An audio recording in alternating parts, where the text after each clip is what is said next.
of Lecture 7. In Objective 2, we're going to identify the 3 basic benefits firms achieve by successfully implementing an international strategy. So the first benefit, increased market size. There may be a number of reasons why your firm, and we've talked about this before in corporate strategy, there may be a number of reasons why your firm cannot expand any more within its own market. The domestic market may be too small. The domestic market may have legal reasons why you're not allowed to dominate the market. You may be approaching a duopoly or a monopoly perspective or position, and therefore regulators prevent you from expanding into a larger market. Or alternatively, it may just be too small to support efficient scale operations. So you want to be able to manufacture, you want to be able to produce, you want to be able to sell your service in an cost-effective way, in an efficient way. So you may need to have a larger market to be able to reduce the cost of your production process, or to maximise the amount of sales you're getting, so therefore you maximise revenue and maximise above average returns. Larger international markets often offer high potential returns and pose smaller risks than just staying in a smaller market. And the reason for that is if one market is going up, normally another market is going down, so you can balance those things out. So you've got markets, you can always look for a market where you can sell to, and therefore you're more likely to be able to sustain competitive advantage. That being said, if we take COVID-19 into account, if you were in the airline industry, you'd be shocked that your entire area has suddenly been gutted by the fact that air transportation has been restricted. It's when there was a tsunami, when there was an earthquake in Japan, it was predominantly the Japanese market that was affected. Other routes maintained their operations. So even though the Japanese market was affected, you could pick up customers from elsewhere. But if you're a local Japanese business, you're affected. The strength of international markets also may facilitate efforts to be more effective in the way you sell and produce products, because you're able to access that global value chain or the value chain of others. The second benefit you get is economies of scale and economies of learning. Economies of scale arise from the size of your organisation, and economies of learning arise because you're able to gain new knowledge, new experience, new influence, move yourself along the the learning curve of your production, because you're being exposed to more sources of information. That, when we talk about economies of scale, we often talk about economies of scale in terms of manufacturing and production, but it can be in terms of marketing, it can be in terms of R&D, it can be in terms of distribution. Similarly, economies of scope, being able to piggyback, be able to align different components of your organisation, different distribution channels to maximise the usage of those different distribution channels, for example. To be able to transfer one set of R&D from one country to your operations in another country, all can contribute to you gaining or utilising your resources and capabilities more efficiently or effectively, leading you to have a core competence in an area. You're able to spread your costs over a larger sales base, your profit per unit may be increased. You'll be able to exploit your core competencies in international markets. As I said, you're able to share resources and knowledge to be able to create synergies, to learn how to produce high quality products at a lower cost. And our third area of advantage that we get from international strategy is location advantages. Location advantages flow from where you're located. If you were located in the US, you have particular constraints on you, but you also have particular opportunities because you're part of a free trade agreement with Canada and Mexico. You've also got access to different types of technology, different types of markets. For example, if you're not in the US, if you're a shipbuilder and you wanted to sell shipping like boats in the US market, you couldn't unless you were manufacturing in the US market. You have to be based there. There were restrictions placed on Japanese companies exporting. This is not formal restrictions. This was an informal agreement, which was effectively a formal agreement, between Japan and the US about the volume of products, the volume of cars that would be exported from Japan to America, which led Japanese companies to create manufacturing operations, particularly in right-to-work states, which are non-union states in the southeast of the country. German car manufacturers like BMW did that, Honda did that, Toyota did that. So you're part of that area. You don't have tariffs operating between those three marketplaces. This is why Mexico has such a large, is the largest single trading partner of the US, because they're located near each other, but they're also located in a free trade area.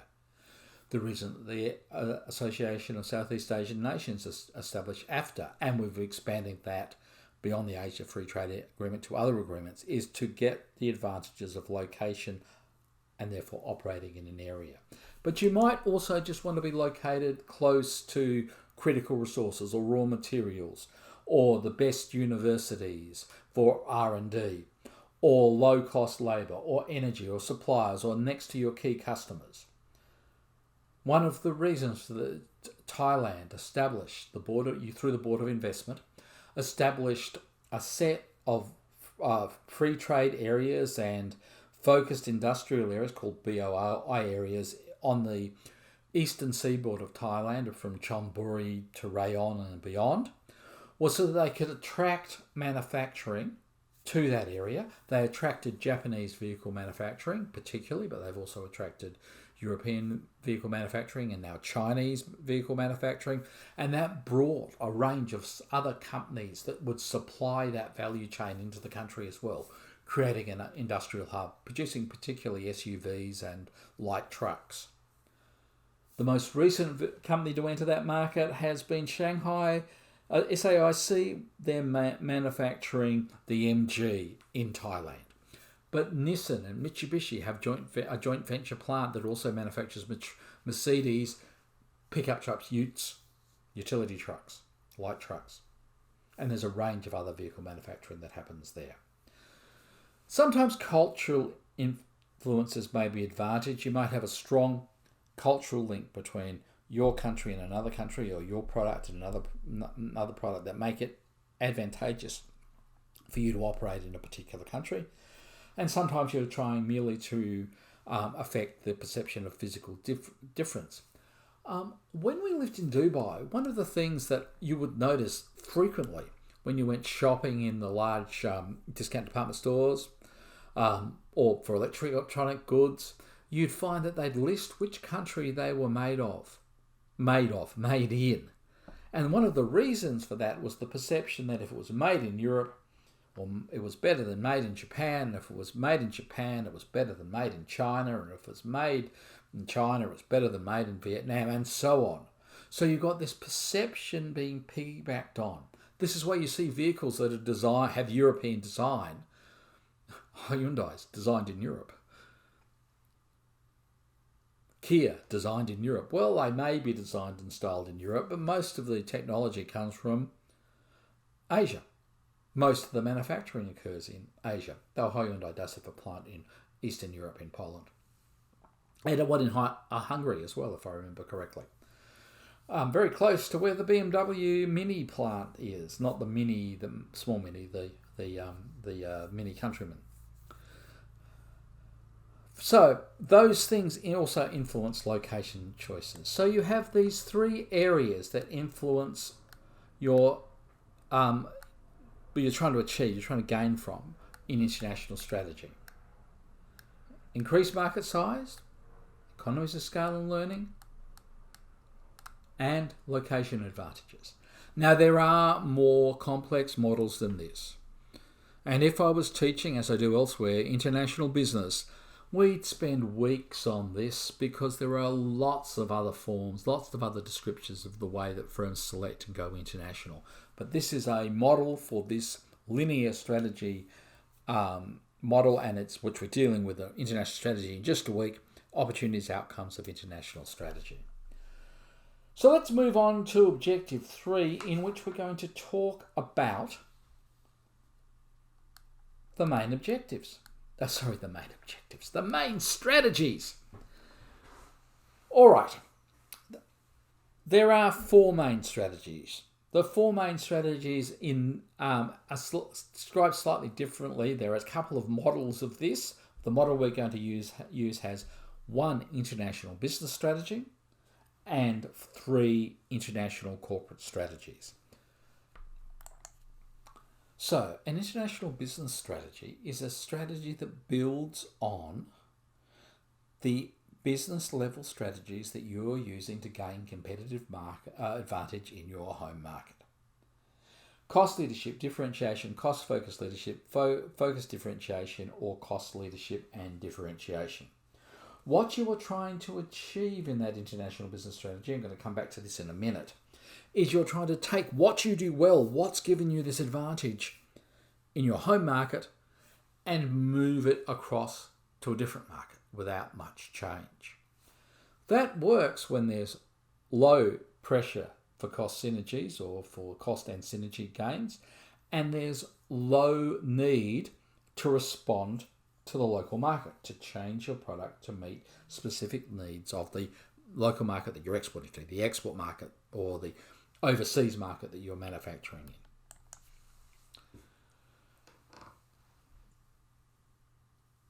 in. International corporate level strategies are a bit different. International corporate level strategies address the scope of operation, product differentiation, geographic differentiation, and the need to have the pressures to have product differentiation, adapt to different markets, and the pressures you may have to gain economies of scale, economies of scope, and synergies. So when you're entering an international market, you can diversify your products, you can diversify geographically, you can go across industries, you can go to different countries and regions. However, the strategy you choose is often influenced strongly by the strategy that exists in the home country, the headquarters country. There are basically 3 international corporate strategies. Multi-domestic strategy. Again, we're going to come back to some of these things in a minute. Multi-domestic strategy is where the countries are, there's pressure to adapt to the different markets in different countries.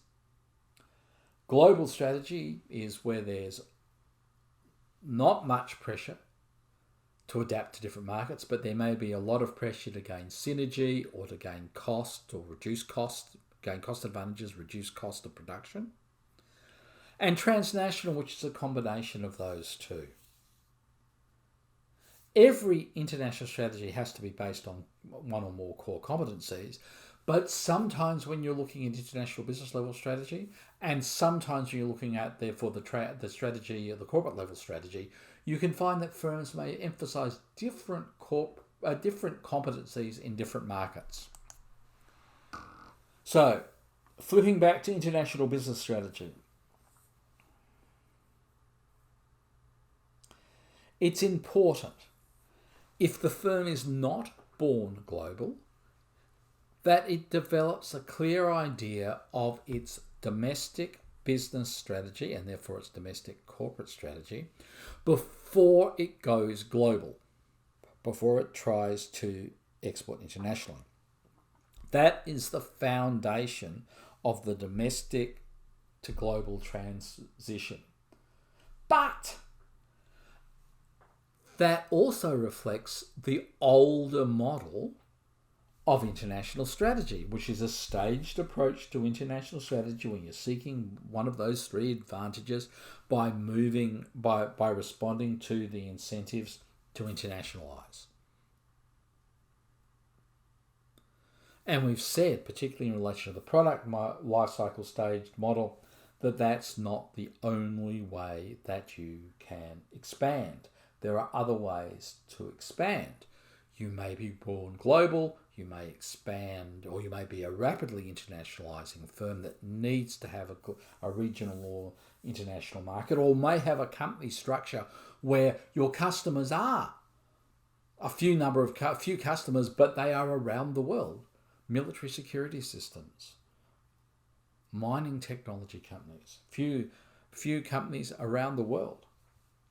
So it may be that you are concurrently developing your core competencies, or you're creating your core competencies to go international, but the more traditional way is you base your international strategies on your domestic strategies and build from there. So what does that leave us with? Well, it leaves us with this model here. This is Goschel and Bartlett's model of international corporate level strategies. The need for global integration, and global integration can produce synergies, or it can reduce costs because of economies of scale. And Goschel and Bartlett describe those as integration. You'll see some other models that either only talk about cost or they only talk about synergy. The reason you use the word integration is because it brings both of them together, because that's what you're trying to achieve. And the other one is the need for local responsiveness. The need for integration, the need for local responsiveness. This blank spot here is where business level strategies fit. This blank spot here is where business level strategies fit international business level strategy. This is often used when firms just export, or when they have a product that they're just sending overseas, or they're using a standardized system around the world. There's low need for global integration. The operations can operate independently. And there's low need for local responsiveness. So you are gaining your advantage from your business level strategy. If there is high need for local responsiveness, but low need for integration, either cost or synergy, multi-domestic strategy. If there's low need for local responsiveness, but high need to have integration, global strategy. And finally, if you are trying to achieve both at once, it's transnational strategy. I should mention that one of the reasons that I'm going through the framework is in this way is that I'm also going to give you some video examples to explore in between the lecture components as part of the lecture.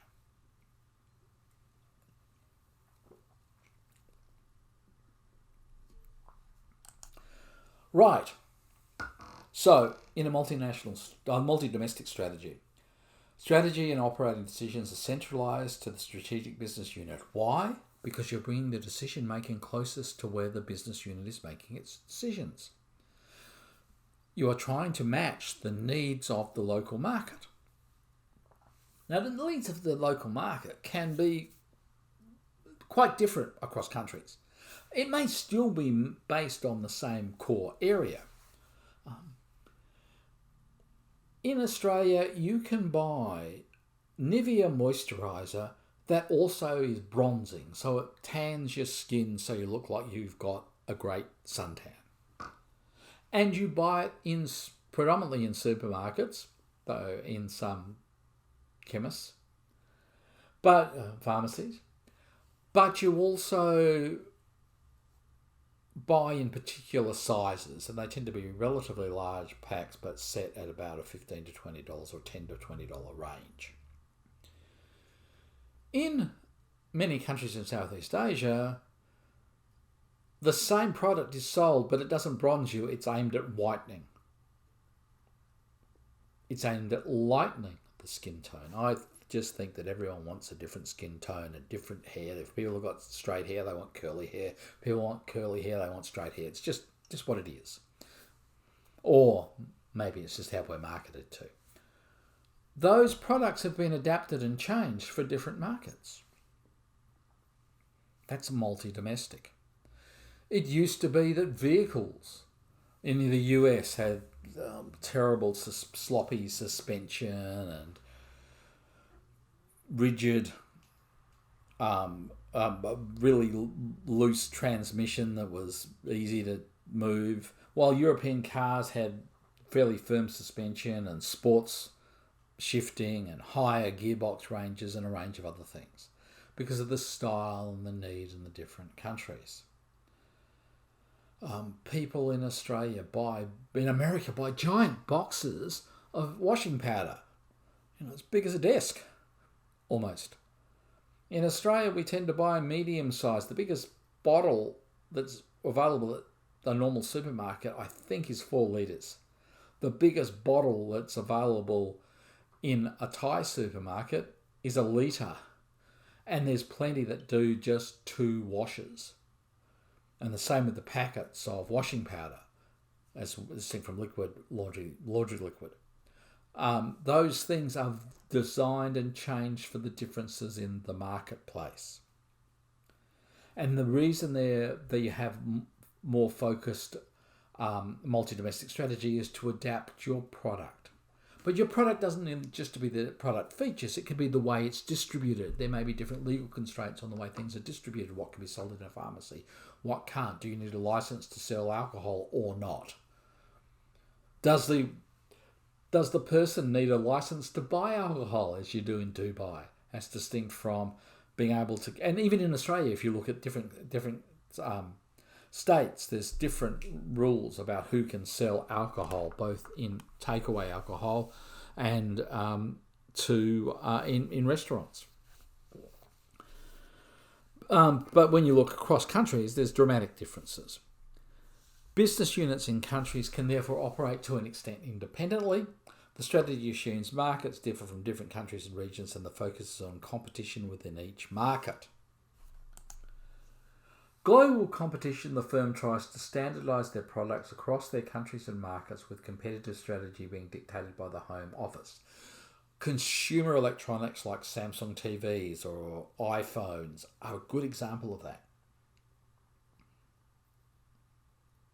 Strategic and operating decisions are centralised in the Home Office because you want to be consistent globally. The strategic business unit doesn't operate independently. It operates interdependently. And in fact, it may operate interdependently across the supply chain, as it does, say, with the manufacturer of an iPhone. The Home Office attempts to achieve integration across the different strategic business units, which makes the management process more complex. And the strategy, however, produces lower risk because you're effectively pursuing a synergistic or a cost-based strategy. So how do you do that? Well, things that help and support that is that we now have global reporting standards for finance and economic issues. You try to emphasise economies of scale, but you are therefore less responsive to local market opportunities, and you require that your different components of your businesses share resources across those businesses so that you end up being competitive. And that's what makes it hard to manage. We'll talk later about leadership, but the rewards, therefore, are not just about, for an SBU manager, is not just about how effective their strategic business unit is, it's how much it contributes to the corporation, because they're supposed to be contributing to other strategic business units by gaining economies of scale or through other synergies. Offers less learning processes. I'll say that again because I just missed what I was going to say there. It's less effective in transferring learning because there's the pressure to conform or standardise. But if you can create effective learning, you get the benefits of the synergy benefits of gaining additional information that can be adapted and changed across your organisation. And that's sometimes done through regional activity. Transnational strategy, you try to centralise your global coordination and decentralise your to give you local flexibility and responsiveness. Most difficult process to do. It adds a lot of information sharing time, adds a lot of need for specialised differentiated products. But if you can do that effectively, you get the benefits both of cost and synergy and local responsiveness, which gives you the ability to gain competitive advantage. So, in summary, the key assumption of multi-domestic strategy is that the country and cultural differences that are there that need responding to. And the advantage is you get local responsiveness. The clear assumption of global strategy is that there's universal demand. So if you gain global synergies or global cost reduction, you end up with global efficiencies, which give you a competitive advantage. And the key assumption of transnational is though you've got pressures both for responsiveness and integration, so you try to follow a strategy that enables you to do both. So let's look at 3 examples, and I'm going to give you other examples through the videos that will be live current case videos.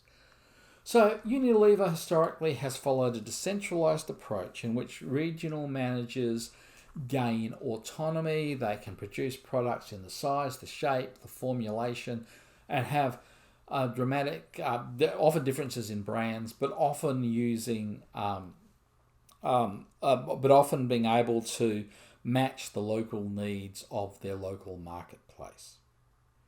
Colgate-Palmolive has a more global strategy in which they sell similar brands using similar techniques. This is why you see the guy, sometimes a woman, in a white coat for Dynamo, the high-tech washing powder. The example your book uses is the Cemex, which is a US-based global building supply company, gains economies of scale and other benefits by having one building material operation system that it markets around the world. And transnational examples of Starbucks adapting its process while keeping its centralised decision making while trying to be locally responsive in China. And again, we're going to show you some other contemporary examples later in the gaps in between these lectures when we have some examples, but I'm also asking you to source examples of firms following these different strategies. Okay, we'll take a break. There'll be a couple of videos for you to see as well, and then we'll come back and talk about Objective 4.